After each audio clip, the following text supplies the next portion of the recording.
स्वतंत्र ओडिशा लाइव को आपन स्वागत। आम आज भद्रक जिला धामनगर ब्लॉक दोबल कालीपड़िया ठारे हम उपस्थित अच्छा। ये कालीपड़िया को आसंता काली बा नवेम्बर 22 तारिख दिन केंद्र शिक्षा मंत्री धर्मेंद्र प्रधान ये कालीपड़िया को आसुंती। सरदार वल्लभ भाई पटेल 150तम पूर्ति अवसर में एकता पदयात्रा एवं ऐतिहासिक गहिरा टिकिरी ठारे सेठारे मध्य विभिन्न कार्यक्रम शिलान्यास होबार अच्छी। यही कार्यक्रम को माननीय केंद्र शिक्षा मंत्री धर्मेंद्र प्रधान शिलान्यास करेंगे एवं ये दोबल ठारे दोबल कालीपड़िया ठारे एक शोभायात्रा आसवा सहित एक विशाल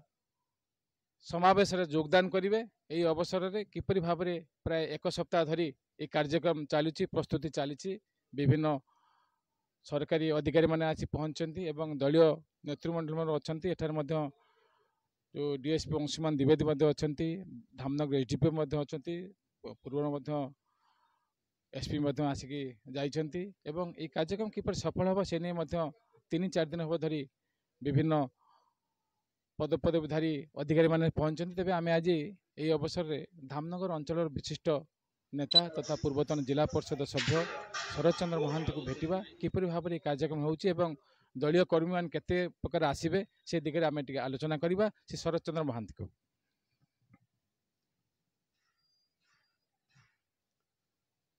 आसंता 22 तारिख रे धामनगर कालीपड़िया ये जगार केंद्र मंत्री माननीय धर्मेंद्र प्रधान जी तांकर ग्रस्त कार्यक्रम अच्छी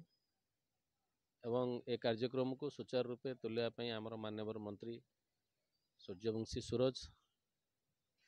तांकर चेष्टा रे ए कार्यक्रम को सफल करने समस्त भारतीय जनता पार्टी रो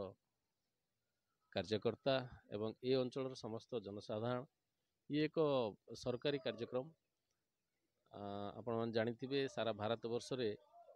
150 वर्ष पूर्ति 2टी कार्यक्रम चली वंदे मातरम कार्यक्रम चली एवं तत्सहित सरदार वल्लभ भाई पटेल जन्मवार्षिक 150 वर्ष पूर्ति उपलक्षे तांकर उद्देश्य रे तांकर जन्मतिथि रे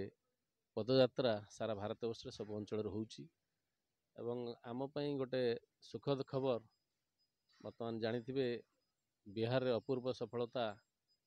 जो नेतृत्व नहीं थिले प्रभारी थिले माननीय मंत्री धर्मेंद्र प्रधान जी से बिहार रु सीधा सड़क से धामनगर पहुँचे एवं ओडिशा रे प्रथम ये जगार जो पदयात्रा निष्पत्ति होती एवं ये कार्यक्रम काली सकाळ 8टा बेले जयनगर छकरू गोटे विराट रैली मोटरसाइकिल रैली रे से गहिरा टिकरी जिबे जहाँकि जानिथिबे शेष राजा मुकुंद देव स्मृति उद्देश्य रे सेठी शिलान्यास करिवे एवं सेठू से फेरिकी पदयात्रा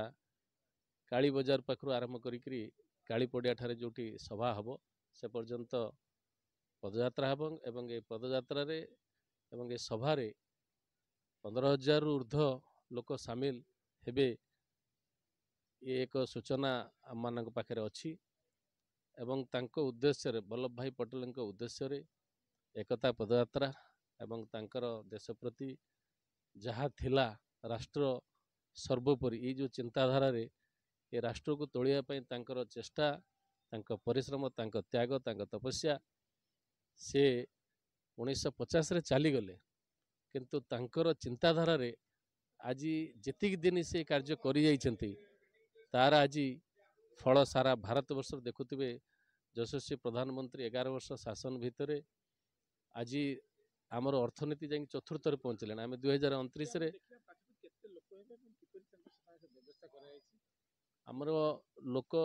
जहाँ भी हो 15,000 ऊर्ध्व लोक आमर हेबे एवं सेमाने सखाळु पहुँचे 8टा भितर पहुँचे धामनगर रे बाजार पाखे पहुँचे एवं तांको भव्य आकार रैली रे तांको अणा जीवो एवं तत्सहित मुझे जहाँ कहली पदयात्रा ही आमर दिन 11टा रु 12टा भितर कार्यक्रम सरिबो कहीं माननीय मंत्री कार्यक्रम दिल्ली रे मध्य अच्छी तेणु निश्चित भाव में आपणक या माध्यम रे कहवाई चाहूँगी धामनगर अंचलर उन्नतिकरण पाई माननीय मंत्री एवं आमर मंत्री धामनगर विधायक सूर्यवंशी सूरज ओडिशार मंत्री तांको चेष्टारे जो कार्यक्रम एवं धामनगर अंचल उन्नति जहाँ रही समस्त जनसाधारण समर्थन काली निश्चित रहिबो। आमे एबे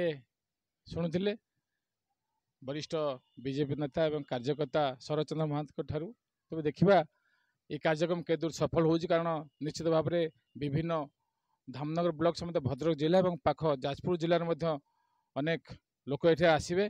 तबे ये अवसर में आमे आउ थरे स्वतंत्र ओडिशा लाइव को स्वागत करूछु। मो प्रदीप महापात्र, धन्यवाद।